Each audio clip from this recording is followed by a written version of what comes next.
Welcome everybody to the Business Barbershop Podcast. I am Chris, I'm Keen. and today we're going to talk about Google and some other things. I still would like to give like a high level overview on what's happening with our real estate stuff. Sure. We don't have to get into any details, but just like I think it is kind of fun to document the process, a little bit and just like Yeah. what's happening and like you don't have to divulge any like sensitive information to talk about kind of like generally the process and maybe some of the hurdles that we are encountering and some stuff like that. So let's um let's talk about, I mean, you were all giddy about Google. Let's talk about Google first. Yeah. So news on the street is that Google, well, you know how Wall Street is. They're extremely dramatic about statements. But what people are saying is that Google has won the AI race. And this is what they're saying, you know. And some of this I'm going to paraphrase from our friend Leslie, who we were just playing poker with Yep. last uh uh last a week ago, right? It was exactly a week ago. Was it a Yep. week ago? Yep. Yeah. 1 week. Um, so they, they always felt like a latecomer in this space. Everyone is using them for data. Gemini large language models came out after ChatGPT. They were lagging behind in performance. And Well, there was that whole fiasco, wasn't there, with like when it was like show me a picture of George Washington and it was like a black George Washington or something because like the DEI protocols were in there. And that was Gemini's. I think that was Google's product where they was were. it? Yeah, I think it I don't know was. about that. This was like a early.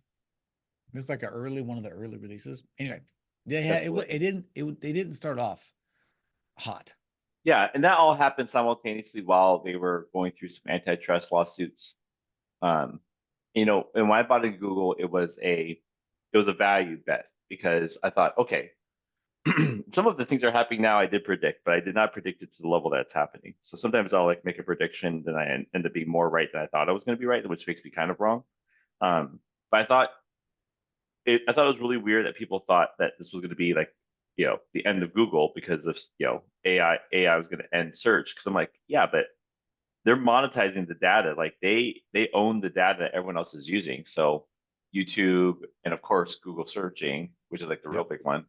I'm like, they could just pull. They could granted it's a huge part of the revenue, but they control it. So and they have clients that are already using platforms such as Docs, Mail, Yeah. whatever, right? Plus you know what?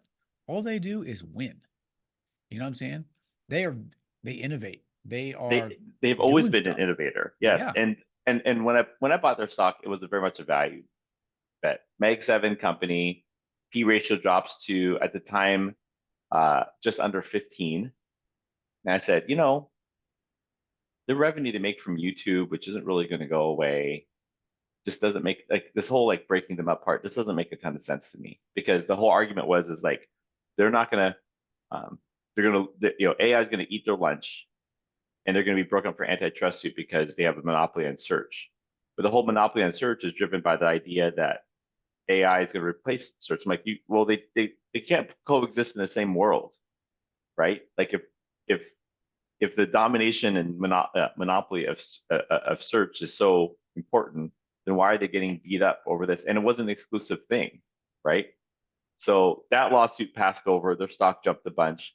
But the other part, and this is why I held the stock after, because when it did that jump, it went up probably like 50, 60%.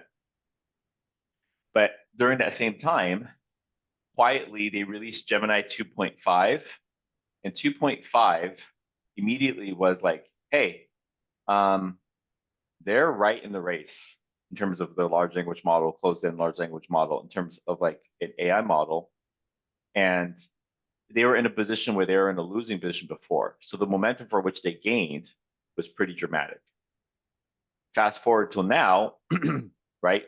After the release of 2.5, ChatGPT released ChatGPT 5.0.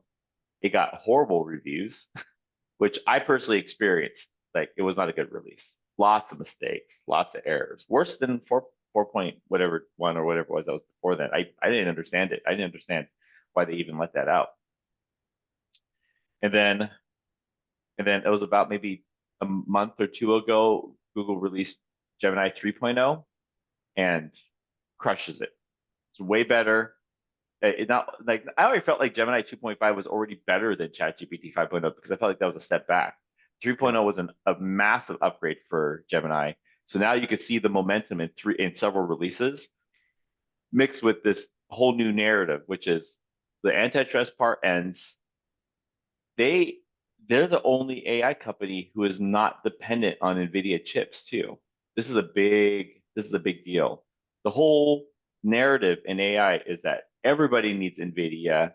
NVIDIA needs Taiwan Semiconductor, and everyone is in this kind of like ancestral pool of like needing each other's services to operate.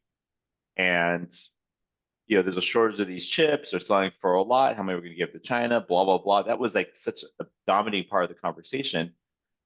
And Google was just quietly having Broadcom make custom design TPUs for their model. And not only have they kept up not being dependent on NVIDIA, they have passed every other company in the closed-end AI model. And there's no signs at this point that they should ever give that up. They have a huge user model. Their acceleration of the technology is better than everyone else's. And it's all vertically integrated. And so now the narrative is like, well, at least in this particular space, it looks like they're winning in terms of like the AI that we're using as it is now. Now, AI will look completely different. There's a whole different set of things coming down the pike, just general artificial intelligence, so forth. And so the thing is far from over, but for how people are using it today, they appear to have kind of kicked everyone's ass. Yeah. And my average share price when I bought the stock, I believe, was just under 160 a share. Let me go back and look. Yeah, 160 cents is my average cost. I put 1/3 of my portfolio in it, and right now, for Robinhood, it's trading at 322 a share. It's just a little over double since I think it was April when I made those purchases. So where does it show you that? Oh, what's you're that? you're in Robinhood app? Yeah. I'm gonna see And if I they can still get pay a that. dividend. I mean, it's less than 1%, but still, I mean, Yeah. For a company that's going to go through so much growth, they're still generating a profit to pay their investors a dividend. Yeah. And there's an extra narrative that went on top of it, which was Berkshire, for the first time since Apple, is investing in another Mag 7 company. And I think which is they're kind of late to the game, but it's kind of Warren Buffett. He doesn't need to buy it for the cheapest. He just needs to buy value. And he doesn't need to be first.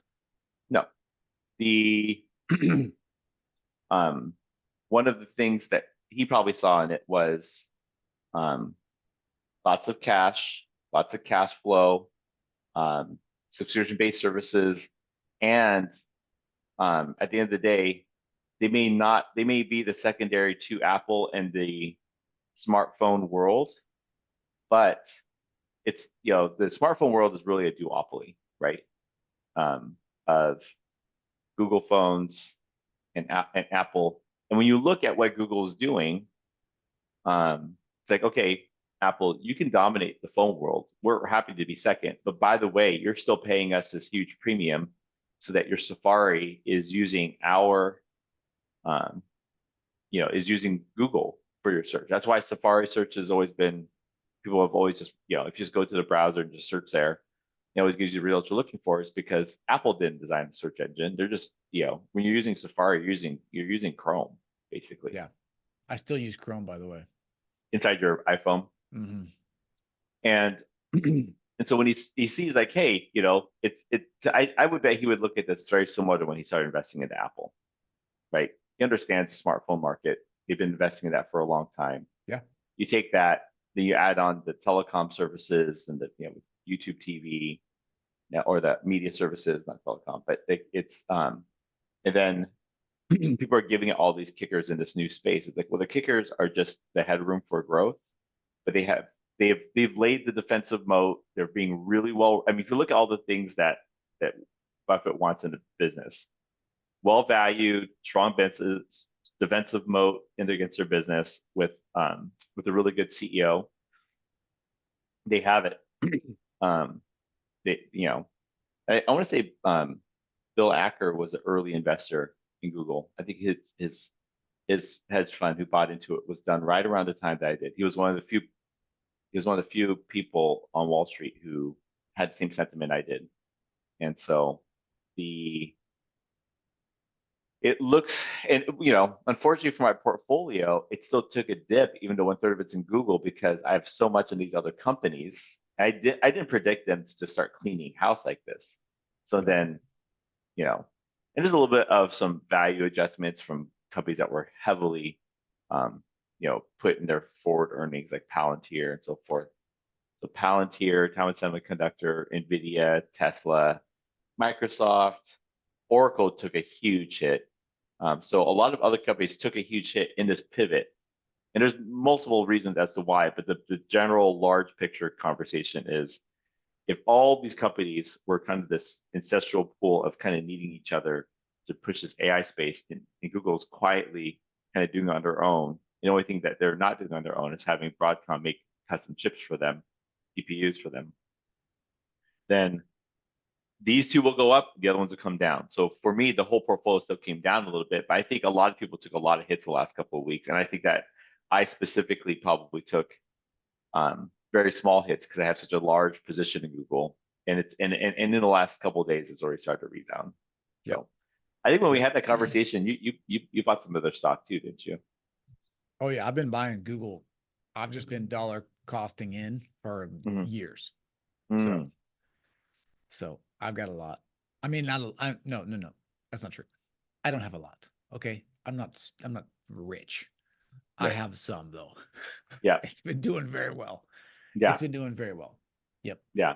Yeah. I just keep buying in because I think, and by the way, the way I have I don't do my stuff like you, obviously, because I'm not a big nerd like you and I don't spend any time on this. I'm lazy.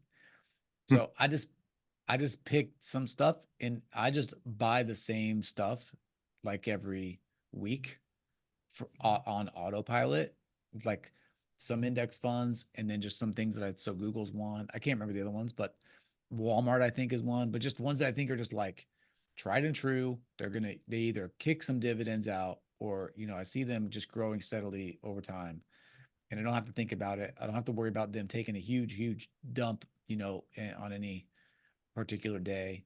And I just let them rip like that. And it's been going pretty well. That way I don't have to think about it, honestly. Not a big part of, I don't have a tremendous amount of money in there, but it just makes it easy for me. But Google's definitely, I love Google. It's funny because people, I would ask so many people, my business coach, my dad's a big stock guy. Yeah. And they're just not a favorite for a lot of people in the Meg 7. And I just couldn't understand why. I don't understand. I think I just have a completely different perspective because I'm so deep in, I do Google advertising. I know how people use YouTube, like I am in a light Gemini user. I was telling you my story about using them, but I've just seen like how they keep winning and sort of innovating. I used Google Apps. I use everything that they make also, in my opinion, is usually like the best, like it's really functional. It does a good job. They keep and they'll try improving stuff over time. sometimes and it doesn't do great. And then they'll just abandon it, but they always innovate and they always try. And out of all the Meg 7 companies, I think Zuckerberg is trying really hard to be what Google is. And I know I was a big buyer of them when they got heavily discounted, but I didn't hold their stock that long after I bought it cheap and made a solid return on it because, like their strength really is still just social media. Right. Right. Advertising. Yep. That's right. Being sort of like the social connection point for pretty much the entire world. Yep. And which is why I bought them for so cheap. And when they got valued to where I thought they should be for that, I sold. Now they went on a solid run after that. Yep. but I just felt like, a company like that should be trading around a 30 P But ratio. I yeah. bought it at 10. It went up to 30.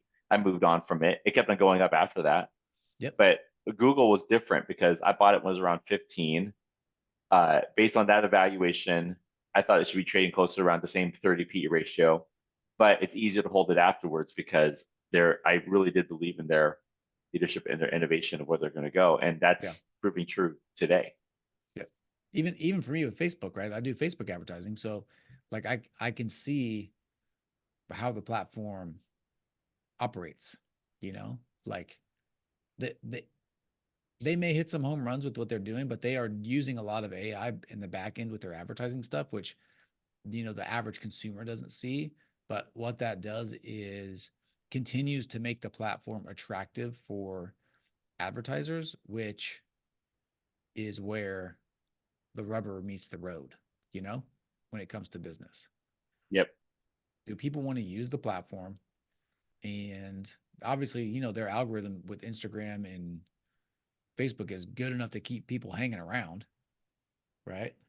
They kind Mm-hmm. of weathered the TikTok storm. I think TikTok has become its own beast in Mm-hmm. what happens over there, and it's not the same experience. Different, good but different. So I Yep. like them. I own Facebook too. Yeah. When I sold off my Meta position, I haven't came back to it. I like the company. I just don't know. They're trying to play in the same space of like we're going to be an AI innovator, but they've lost some of their best engineers, and I don't really see a version of their product. Yeah, I don't see where it's going to be yet. Well, I Yeah, I think think they're they just I don't ever see them having like a standalone product like Gemini or ChatGPT. I think, but I think they'll probably work away from that. I don't know. They may not. What? they own the VR space, Yeah, so they probably have and they're the leader in the smart glasses space right now. yeah. But But where they're move, yeah, the smart glasses are bomb. I have some, but I'll put them on. But where they do innovate is right now. For example, the way their ad platform works, they are literally moving to a model where essentially as the advertiser, you don't do anything, and Meta creates things and tests them against your exact ideal customer and picks mm, out the winners. Like it just their product is getting better and better, arguably. These are would my you Meta feel? glasses. Yeah. So I actually had a thought this morning on the way to work. I was thinking about the the world is changing so fast, and I was thinking about like what does it mean to be an employee? Like let's talk about just like tech employees. Yeah. There was a time during COVID where not enough employees, the pendulum swung really heavy one way. They started making a lot of money, and everyone's all spending money on hiring. Look how fast the pendulum has swung the other way of like, oh, look, AI is filling a lot of those duties, and a few people could do the job of a lot more. And it's affecting the job market, which is why the Fed's more likely, like right now, that the hedging bets is that the Fed will cut the rates in December because of the job market. I think it's up to like around 60-70%. But as I was thinking about like that pendulum swing of like employees holding the power, we're talking about it. More people talk about like an employment side of things in the AI conversation, but what they're not really talking about is that we've never had a conversation about unemployment, jobless claims, and companies breaking records with profits at the same time. This is a very unique time in the market where people are saying, we have to be worried about how jobs are going to impact the market.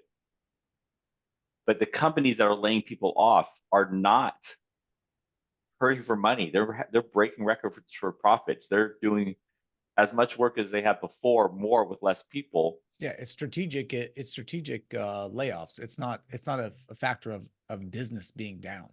Yep. And Yeah. it makes a really unique experience where it's like, okay, I here's it. I've been thinking about this in my quiet moments. This is just a prediction. this is not, you know, and this is not market advice, right? This isn't stock advice. Um, I think that the world of entrepreneurs is going to continue, like the smart ones are going to continue to crush, and the majority of the people at first will hurt, but then they'll adjust. And but the entrepreneurs are the ones who are always willing to, like, the world of being an entrepreneur, let's just face it, is try something, fail, fix, move forward. And most of the public wants nothing to do with that kind of a life. Yeah. But it's literally my life. Whatever, Yeah. more than half a dozen businesses, try something, doesn't work, course correct, move forward. Try something, doesn't work, or it works, but could be better, course correct, make better. So as a business owner, I don't, the future is really bright, right? I'm sure you probably feel the same. You just I talked agree. about how much easier it is to do to do what you need to do for your business. And I think that the technology, and I can see where Elon's going, where he was talking about, like, the technology will get good enough where we almost will live in this kind of socialist.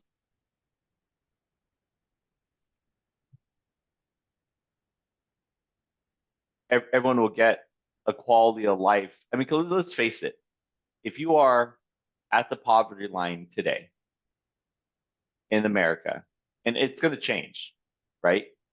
People could argue that they want more money from the people that are rich and so forth to be spread around. But the quality of, and people always like to compare things to the past, but the truth is that if you make the median income in America today, it may be longer before you can get a home.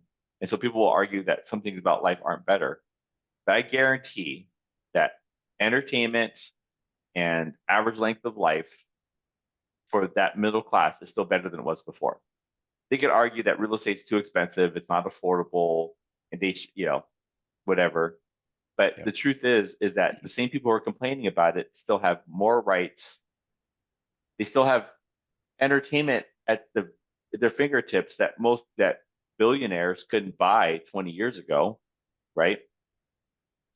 And um, I think his prediction of that, it has some accuracy to it. But I think that people are going to be very unhappy with a slightly better life because I think it's something that Charlie Munger talked about. The real problem with people isn't greed, it's envy. People do get more. It's not that the more isn't enough, that the life isn't better. It's that when they know how much better it could be by comparing to other people. Because look, I do okay for myself, but I'm not a billionaire. I'm not even 100 millionaire, right? But it's easy to get stuck in that trap of, like, looking at what those people have and say, well, why Mhm. not me? Right? How come they can have it and I can't? Well, and you're But constantly inundated with images and advertising the and social media only, like, it like more, pushes yeah, that more, right? for sure. And I think, yeah, and I also think that there's like this narrative as Americans, there are these different narratives that I think have been passed on for generation to generation that if you actually just ask yourself, like, is this true? Then you begin to say, like, well, I'm not sure. So, for example, the idea that you need to own a home, okay, just completely made up, right? By people that by the government who want to, like, I don't know, force people into this, like, these stable positions, by real estate agents in mortgage companies who want to sell houses It's and less than a won't tell hundred you. year idea. The company is 250 years old, and it's less than a 100 year idea, right? Yeah.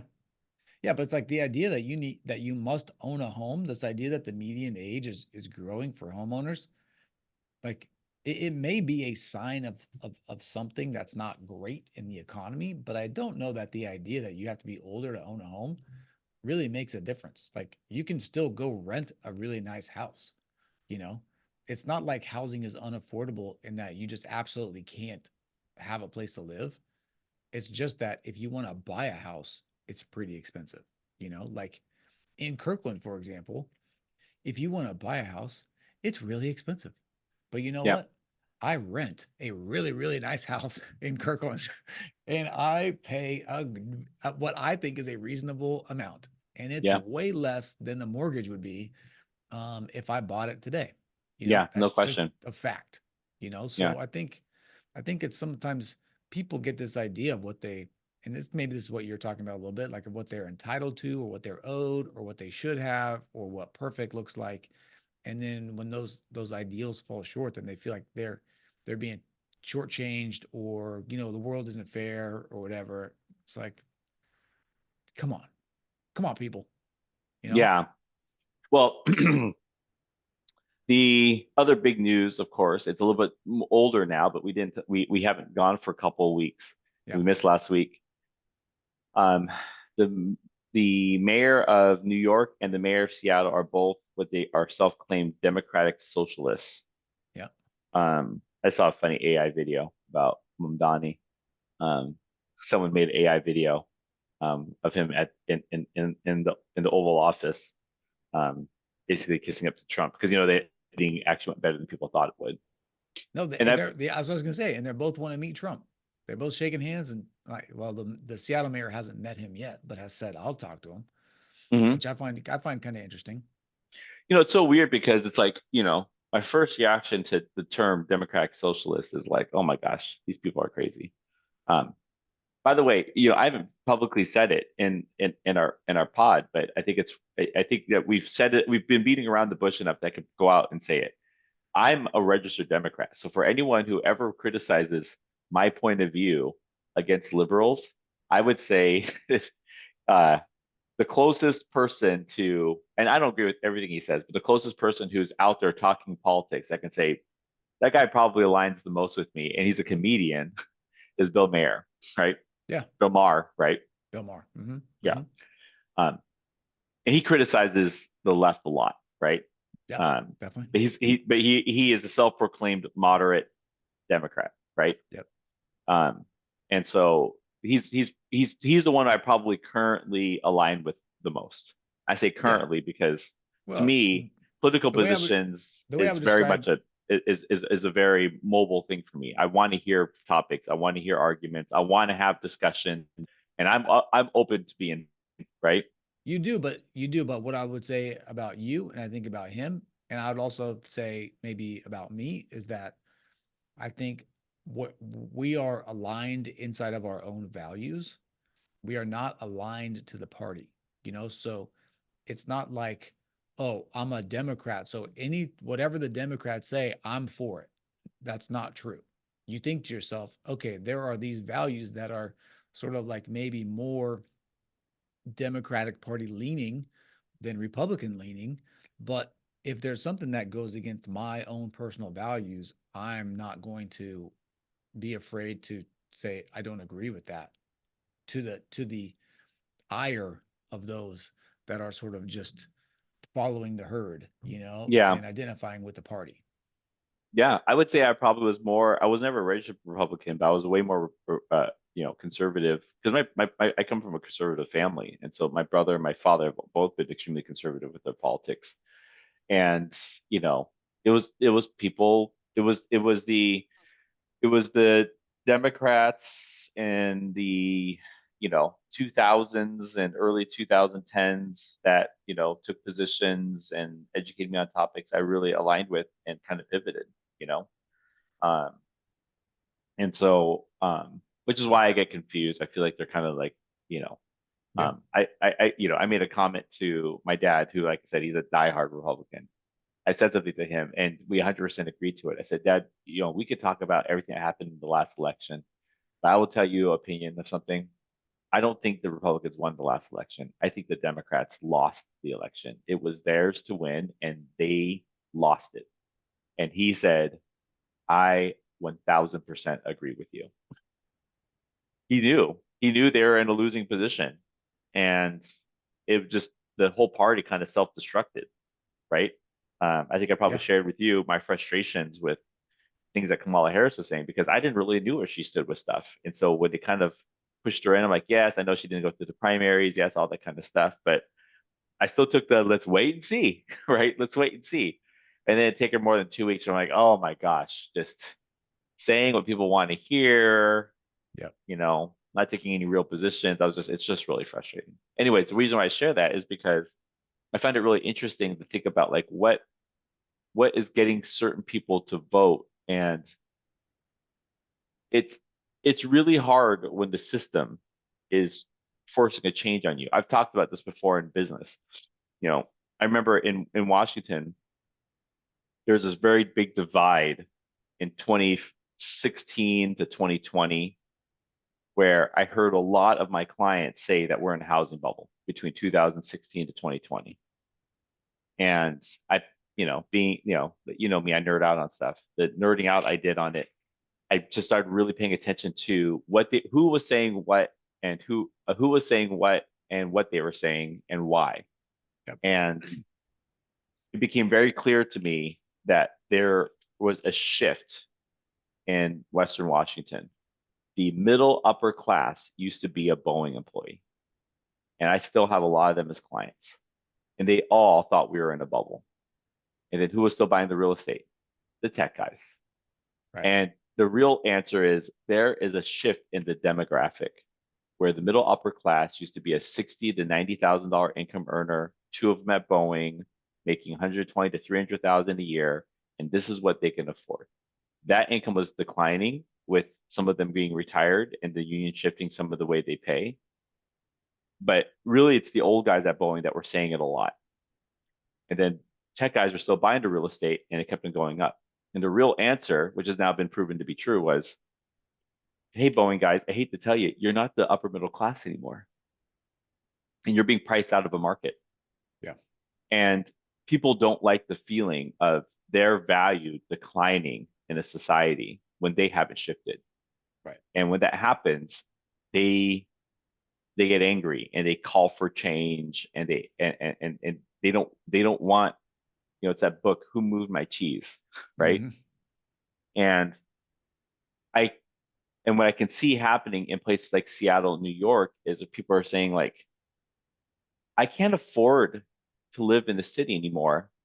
The cost of housing, rent, and owning, and also daycare and food. I think Seattle's like, it quietly became one of the most expensive cities in the, like, I remember thinking when I went to New York that food was really expensive. Now the I have not been shocked by the cost of food at a restaurant in a Agreed. long time. It happened on my trip to Italy.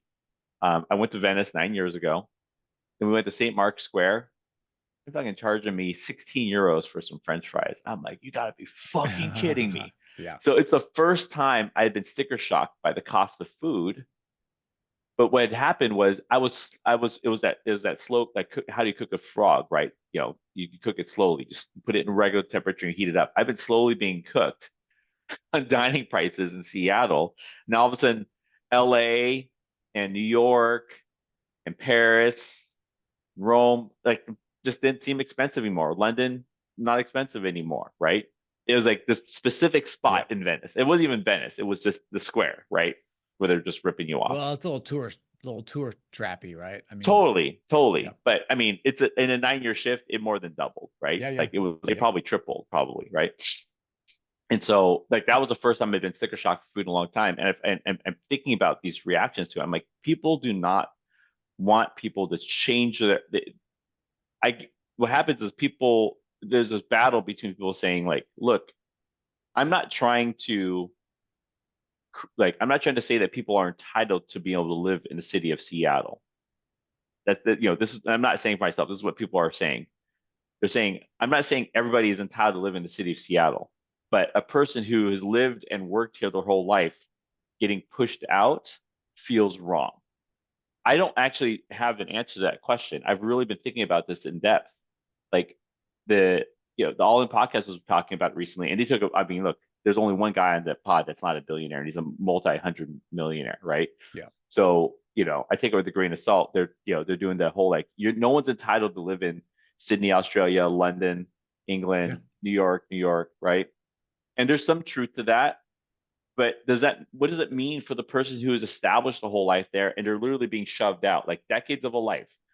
I don't mind cutting my budget. I don't mind sharpening my pencil. I'm not saying I'm entitled to a glorious life. I just don't want to be pushed. And I understand that frustration, like, especially in a later age where that, reinventing yourself is not something that is feasible. Like I've been able to barely get by, and I could live like a king moving to Iowa, but I don't want to move to Iowa. This is my life. These are my friends are. This is my family is. I've lived in the same apartment forever, right? And I just don't want to Yeah. get shoved out. And they're not in a position intellectually, physically, and youth wise to be able to recreate themselves as much. We are still youthful enough to do that, and we're entrepreneurs by spirit, but that by definition is makes us a small percentage, and not everybody is going to be okay with that. And so I don't actually know if I have the answer to that question, but I know I can understand why it's happening, and it doesn't surprise me as much as it did. So that's that, I'll put that on the floor. I don't know what's your thoughts on that. I mean, I'm kind of cold-hearted. I'm not like the all-in guys necessarily, but I think that, you know, life isn't always fair. I don't know. I know that. I But mean, I don't know. Nobody's, I mean, look, nobody is entitled to anything. I mean, it, people, if you have to move to another place, your standard of living is going to go up because it's going to be cheaper. We're not asking you to move from Seattle to like the slums, you know. You're going to move to a place where your life is actually going to get better, and you'll probably meet some pretty cool people there too, by the way, because they're all going to be just like you, you know. So is it a comfortable situation? No. Again, does it fit people's narratives? Oh, it's a I think it's you. I can't hear you, by the way. oh, is that my am I Oh, hold on. yep, you got disconnected because I can hear you now, but it's through the computer. I'm pretty sure.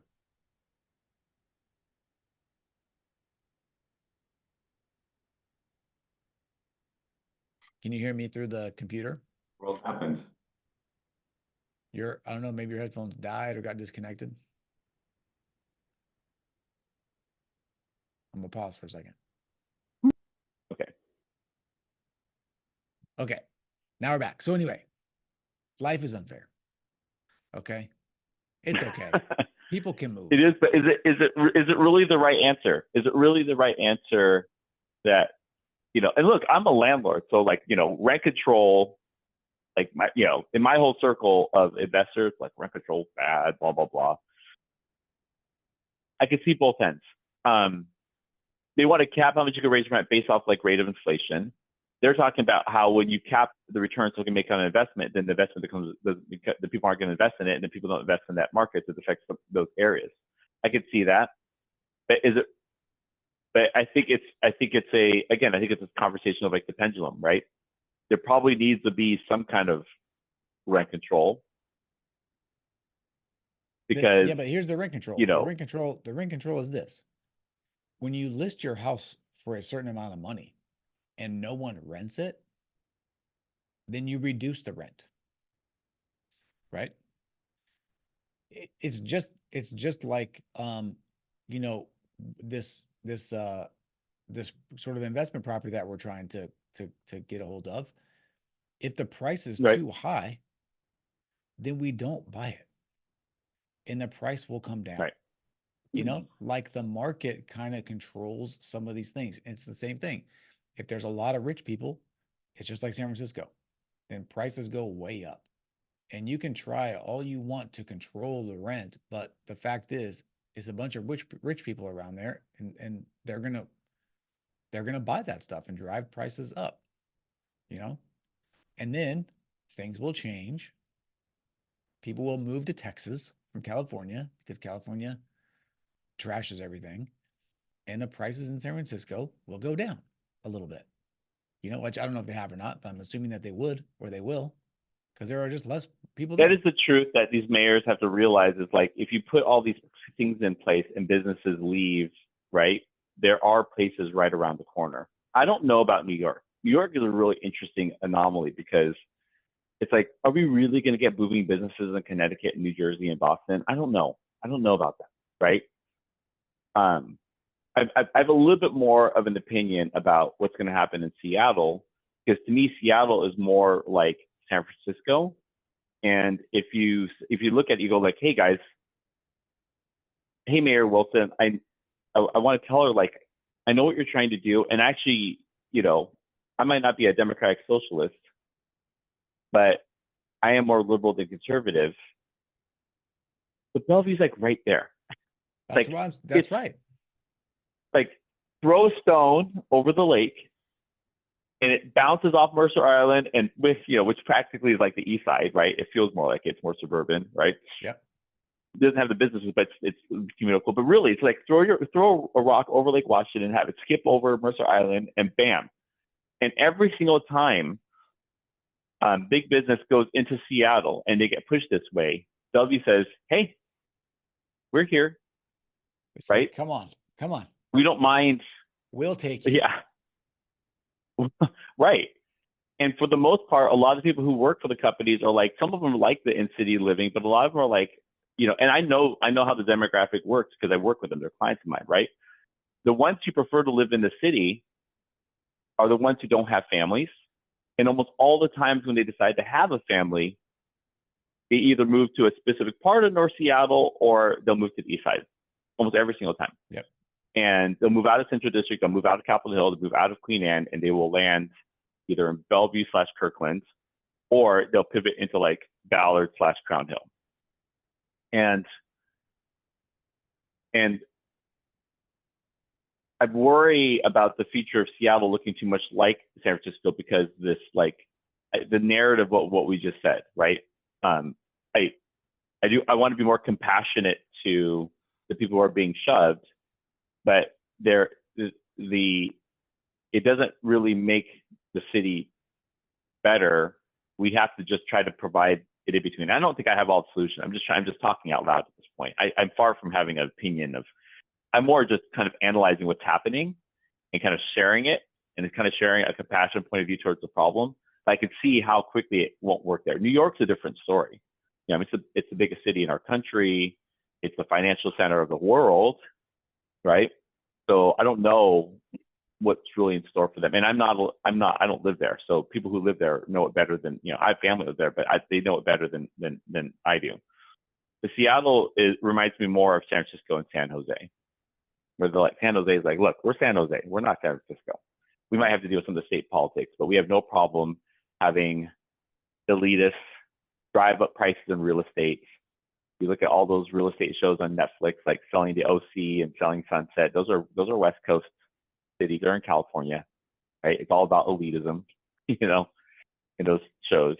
And it's like San Francisco is trying to take an approach similar to New York, but unfortunately, the center that's driving most of the revenue isn't in San Francisco anymore. It's moved to San Jose. So as they keep trying to raise those positions, it doesn't. So as you just keep all the bad and you leave all and all the good leaves, right? The math In don't math. some capacity, right? Yes. And some people would say, you know, they don't consider big box companies as good. They want to go back to the way it was, but which is funny because it's the whole concept, and we had this conversation with Chris Stewart on the pod, was like the idea of someone being conservative is they want things to stay the same. But the idea of rent control is behind a person who wants things to stay the same. I don't In a know that different way. I don't know that I would describe conservatives as wanting to stay the same. I think what they would describe is government, get out of my house. Like, keep your hands off of That's definitely things. a right. Yeah, it's definitely a conservative position, but that's where the term conservative comes from, right? And not in the Democratic world, they'll say progressive versus, you know. Well, But that's fine. We don't have to argue conservative versus progressive, the definition. I think that there are plenty of things that conservatives want to change, but I think those changes move away from regulation, move away from sort of outside control, whereas the I would say the conservatives see the solutions as less oversight, and on the left, the progressives see as more oversight. We need more help because this world is all by itself is, chaotic. but let's really talk about what the future holds for us then, because at the end of the day, we're still a democratic government where people's votes matter. And if we keep separating where the masses, Well, we are a democratic republic. The reason that we are organized that way that's is also very because capitalist. the founders of the country did not believe that you could rely on the individual to make good choices for themselves. So they are Mhm. supposed to elect leaders who can make good choices for them. So you know, in our system of government, your vote is impactful, but it's less impactful, arguably, than if it was just So that it's a everybody gets really to vote. interesting conversation, right? But let's talk about where the future goes then. If we, so let's talk about not just politics, but how it goes like with human nature.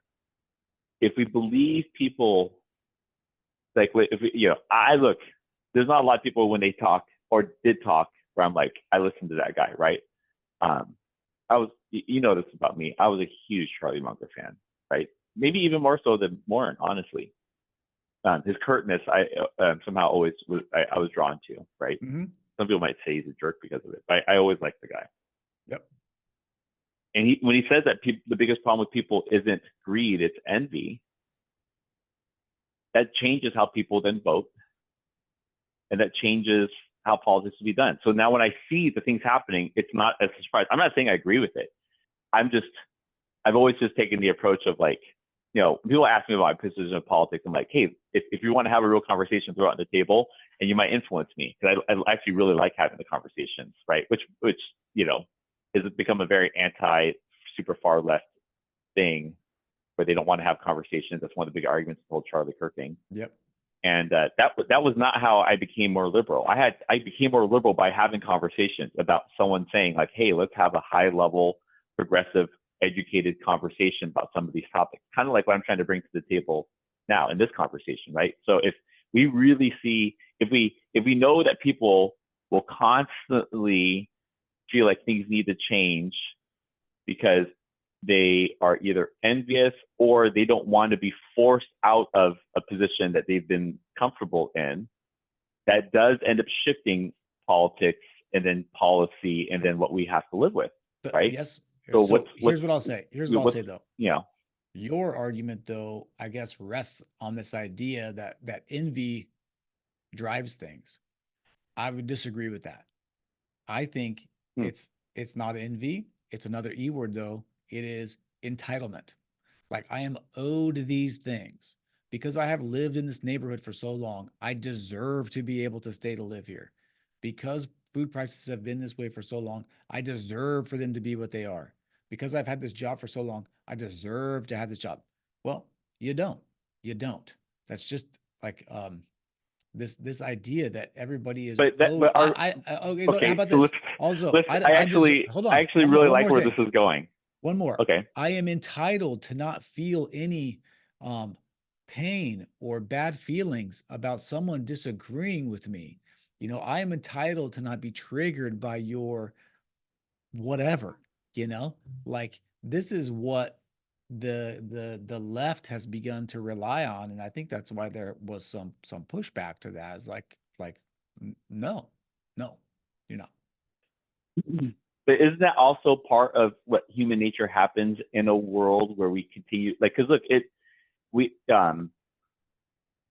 there's more financial opportunity in this country than anywhere else in the world. And the most classic cases, I think about my business coach when he talked about his favorite students. He always said his favorite students were came from three backgrounds. They're either immigrants, they were or they were like athletes, super competitive, Mhm. or they would be programmed for success.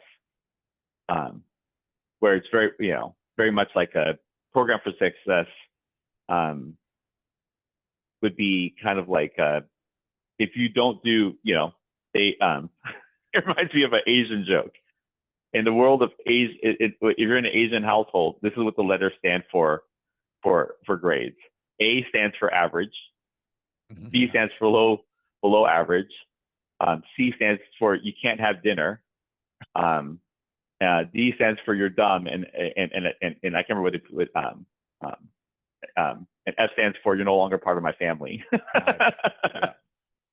Yeah. But it's funny because they're like say, A is supposed to be the top, right? And this whole like, in an Asian household, A stands for average. Getting Right. A's just means you're average, right? That's right. But it's a joke about being an Asian household. But it circles around this conversation about like the next gen. That really, but if you look at it though, like that narrative, what I just said, I've heard other people say the same thing about Nigerian immigrants. I heard one of my favorite MMA fighters, Israel Adesanya, say that, you have 4 career choices if you're a Nigerian immigrant. And it was, you could be an engineer, doctor, lawyer, or a failure. I'm like, wait a minute. That was an Asian thing. And then a friend of mine was like, Jewish, and was like, no, you Asians got it from us. Nice. But as and that's all. There's some humor to it, but there's actually some truth to it. Is it really a race thing? It's not a race thing. It's a I'm coming here for a better opportunity thing, and the immigrants know they're coming into they're going to be a below average citizen in a country with opportunity, but it's still better than where they came from, and so they're going to do it.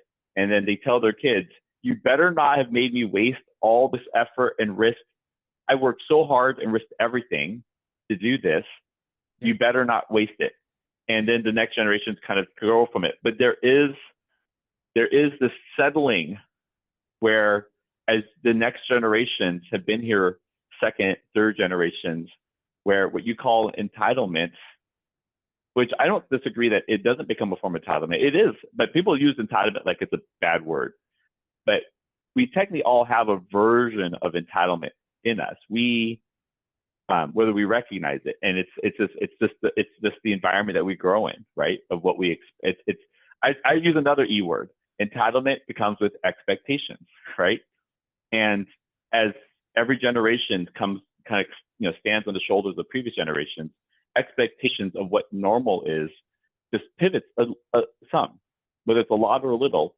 And so our country is a melting pot of multiple generations that have been here long before us.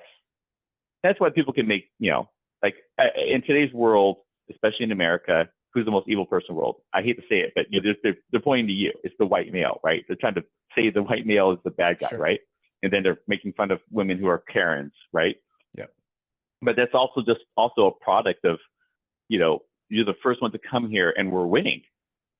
And it's created a divide where some, because even Elon technically is an immigrant. He came here on an H-1B visa, right? He's not the typical white Asian male, right? And some might be programmed for success or competitive and still push for success, but it creates this, it just creates a different environment where our children's children will always, whether we want to or not, their perspective will always be slightly different than ours.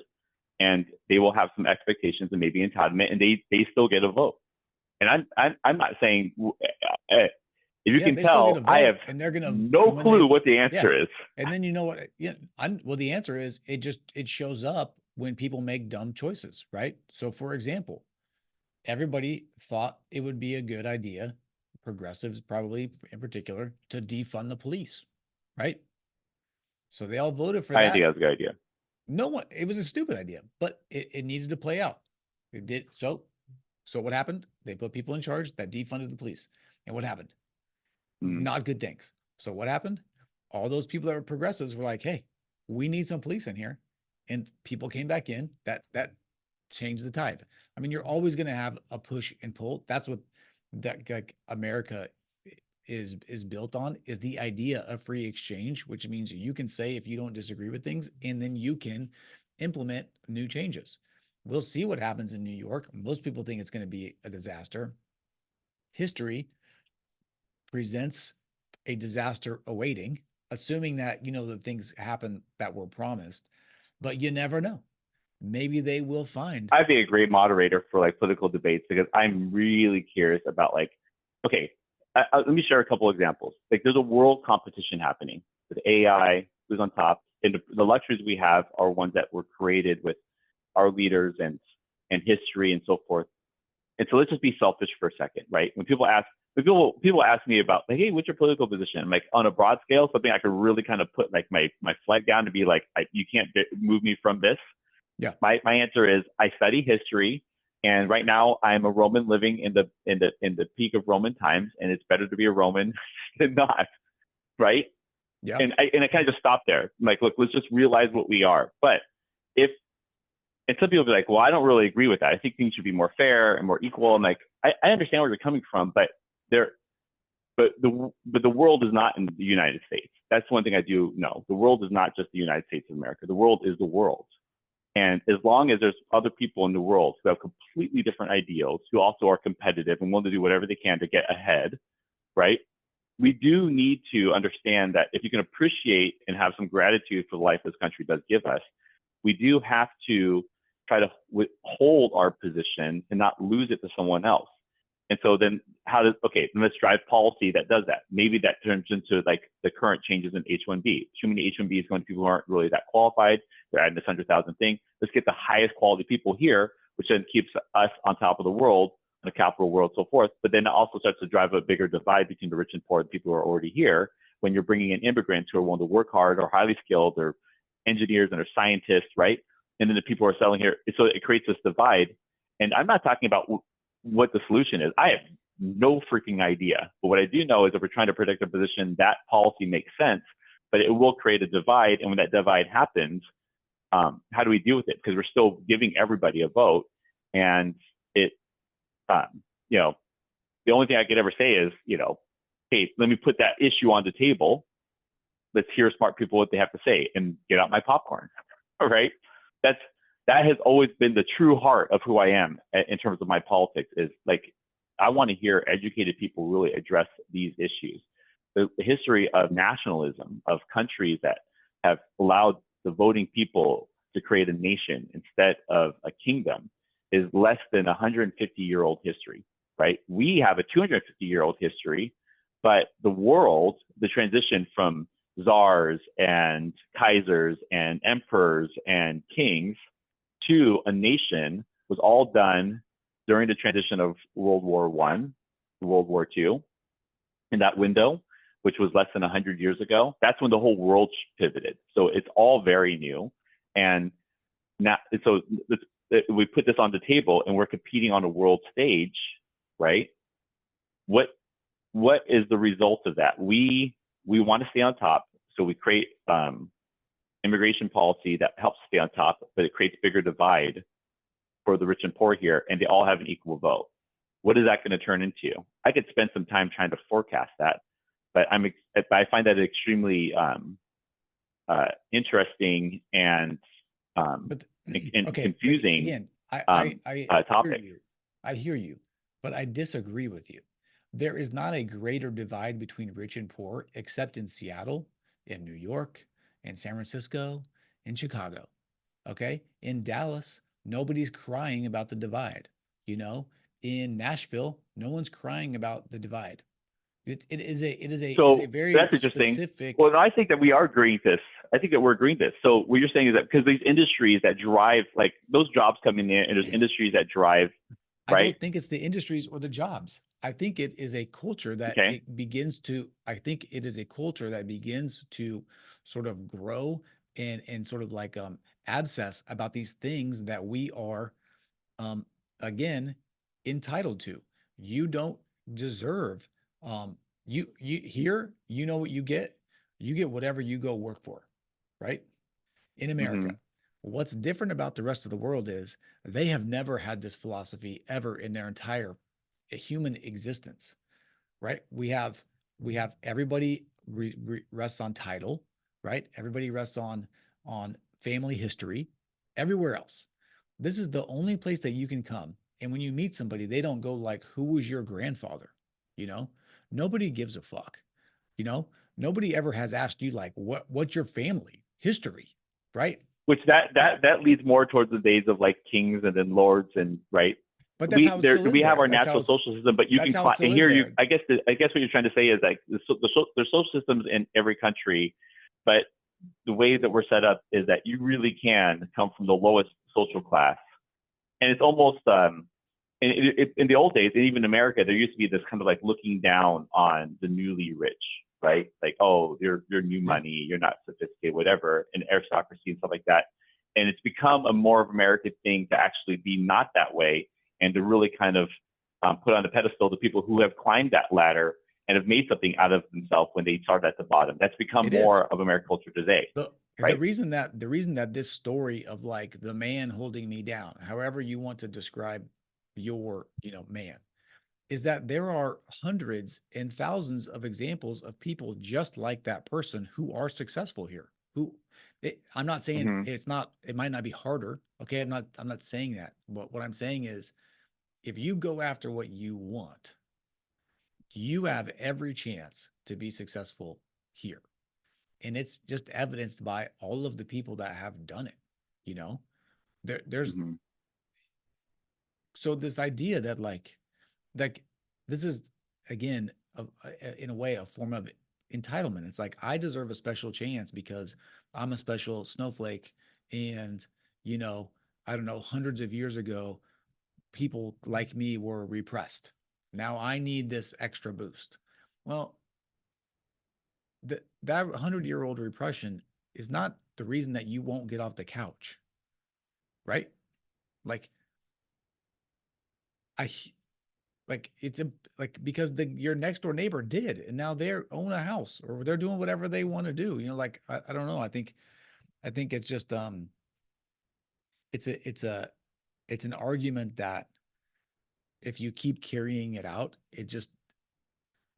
this is what I keep thinking back to. You can see how it creates the problem we're in, though. I'm just laying down what I see in front of me, right? Look, because this is what the industries are.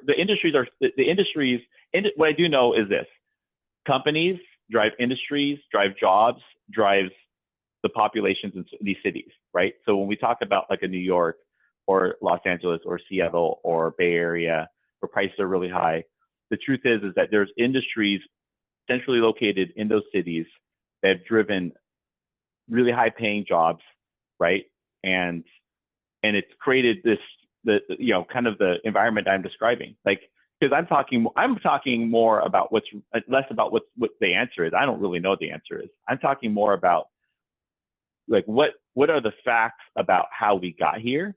And if we understand that more, maybe we can have a better idea of how to solve it, right? Because even if I agree with you and say, yes, it does create an entitlement, what I'm trying to say is this: how would you ever prevent that, though? Because what happens is that things are easier for the second and third generation, and then the world starts changing really quickly. Yeah. And then you bring in more people who make more money, and then people in the younger generation start to feel entitled, and they still get a vote. I'm not saying that it's okay to be entitled. What I'm trying to say is that you can put together the facts, and you can see exactly how we got here. Yeah. And they still get a vote. This is how it works, because your vote only goes so far. Okay.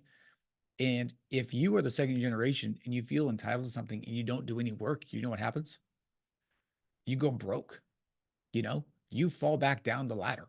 So if you don't keep working, then you lose your station.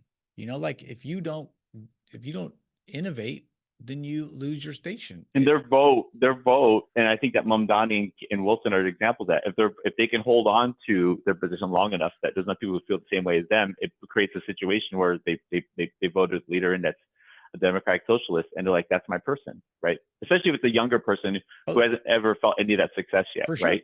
Yeah, they can, and then they'll see what happens, right? I mean, like the what's nice in a way about the way that America is set up is it's set up just like you and I run our businesses. We have ideas. You know what? Sometimes they work really well and it's great. And you know what? Sometimes they fail. This is really utterly. Let's go the other way. And you know what we do? We just switch directions and we just go do something different. I'm just extremely fascinated by like watching history kind of play out and then trying to map together exactly how it got there. And to me, it's becoming more and more clear as to why what's happening. I don't have an answer. I'm far from having an answer.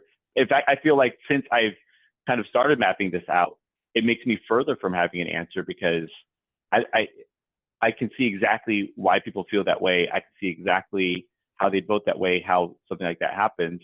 And then Well, it's, yeah, I I'm not can saying tell it's you, right. I don't know for sure. I can watch. I'm literally just watching it happen in front of my face, right? This is, yeah, Um, okay, so this would be part of my theory is this. In these specific areas that we're talking about, they're very Mm. tech heavy, right? Which means usually they are or very, financial services, yeah. they're very higher education leaning, right? Which means they have attended colleges typically where the teachers, the administration are generally very, very left leaning. And that sort of culture has been promoted on these campuses and universities, I think, for a very long time. And you get indoctrinated to that in a way. You know, you go to a place, everybody thinks the same way, and that's fine. You begin to think that that's where your values are and where you come from, and then you get out in the world and that's how you roll. You know, Mm. I think that has had a little bit to do with it. You know, college campuses have always been traditionally a liberal place. It used to mean something different than it means now. It usually just meant open to thought and you know, like exploring I ideas. actually find that extremely fascinating too, because for a long time, and it wasn't that long ago, attending a certain college was very much a form of elitism, and it was much more right wing, right? To say that you went to Harvard, MIT, Stanford, whatever, right?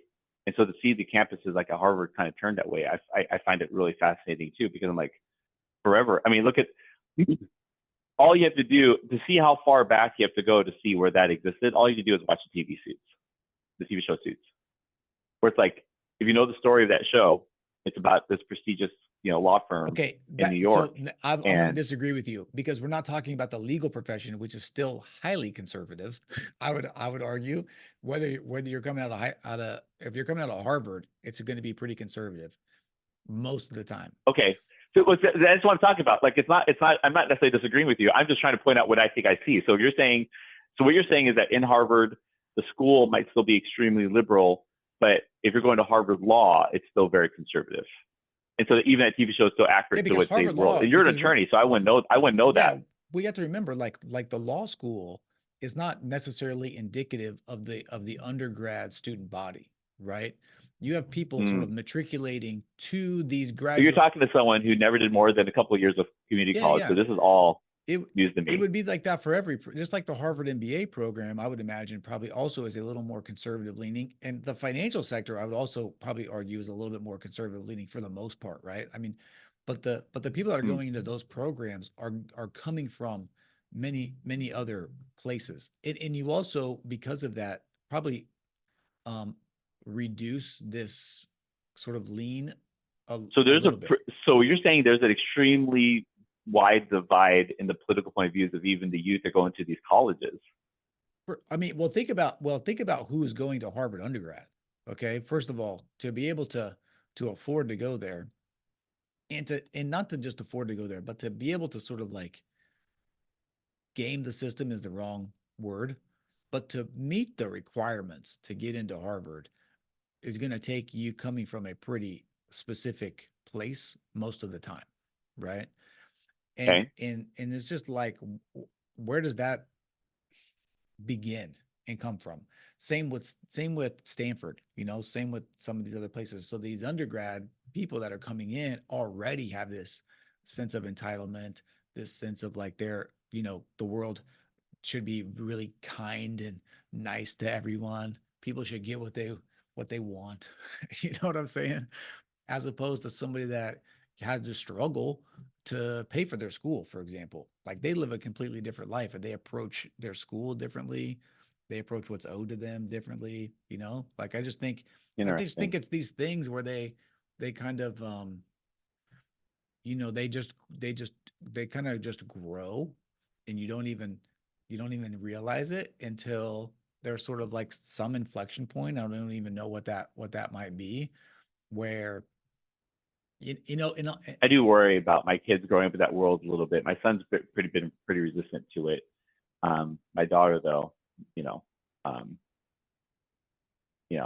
all of her friends live in a $5 to Yeah. $10 million house in the East Side. Right. And it starts, so like, You like know. I was like, They'll have the so newest version of an iPhone. so Emma, my stepdaughter, okay, she's going to middle school, okay, and she's telling me about these kids that want to be treated like animals, like they walk around dressed like a cat or something, you know, and I'm like, Hmm. what? But what happens is like the school allows it, and then like, you know, everybody is like okay with it, and so then it just becomes this weird, this whole generational. I just feel like it's like a slippery slope, you know, like it's just been like these little things after a while, and then and eventually then you're like, here we are. Very interesting. Well, we're going pretty long, but We I are.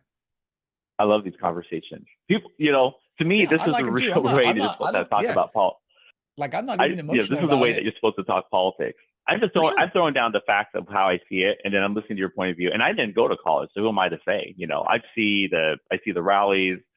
When I first saw the rallies and the people, the student bodies in these schools, I'm just like, at first it was really confusing to me, and then and then it becomes like fascinating to me. And then I need people to kind of help fact check some of the stuff. And for someone who who Yeah, has a law of degrees, gone to I'll university, and I'll give understands you that world better, it makes what you're saying makes sense.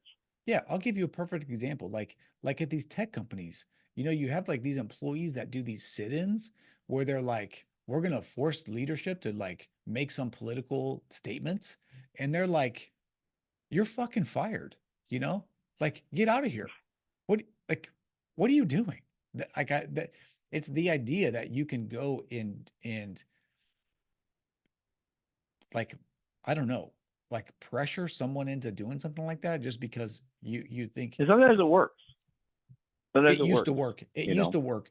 It used to work for a short amount of time until like it was working until Coinbase basically was the first company that really stood up to some of this stuff and said, no, like you don't have to work here. I think older examples of that. I think older examples of that would be we be talking about like his unions, labor unions, and the Industrial Revolution. Yeah, We but didn't have unions are not the robotics. same. No, because unions were not fighting for a political cause. They were fighting for better work conditions, better pay, things very specific to the working environment where they had to sort of like band together to be heard. This is like, you know, Sure. Free Palestine, for example, which I don't, by the way, have any views on this, so don't get mad at me. I don't care about the actual the point of the sit-in. I'm just saying this idea that you can like have your leadership make some political statement because you're going to sit in and protest, like hit the road, you know, go sit somewhere else, you know, like this is like for me, that is like the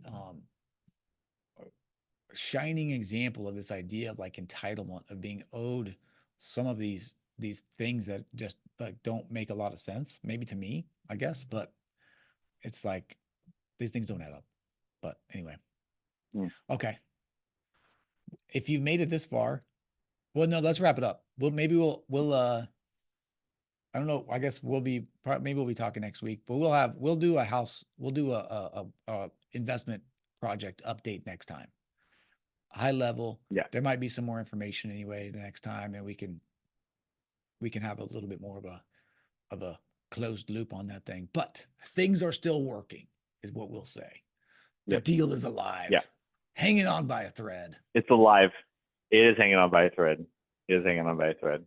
It's not a bad deal. It's just I have a margin that I want to try to get, and it's a little tight at the moment. Look, it's math. It's math. You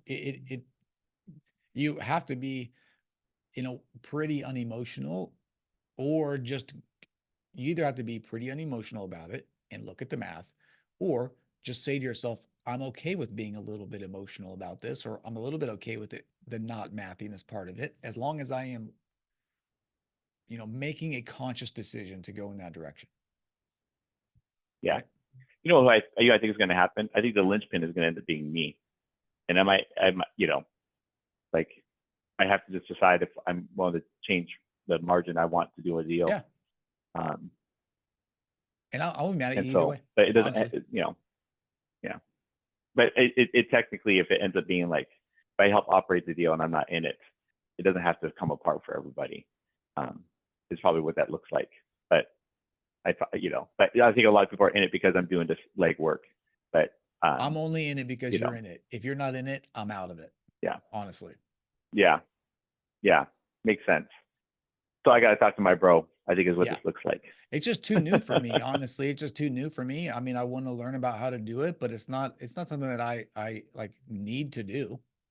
I think it will be Yep. fun, interesting, and obviously profitable probably at the end of the day, but I don't know.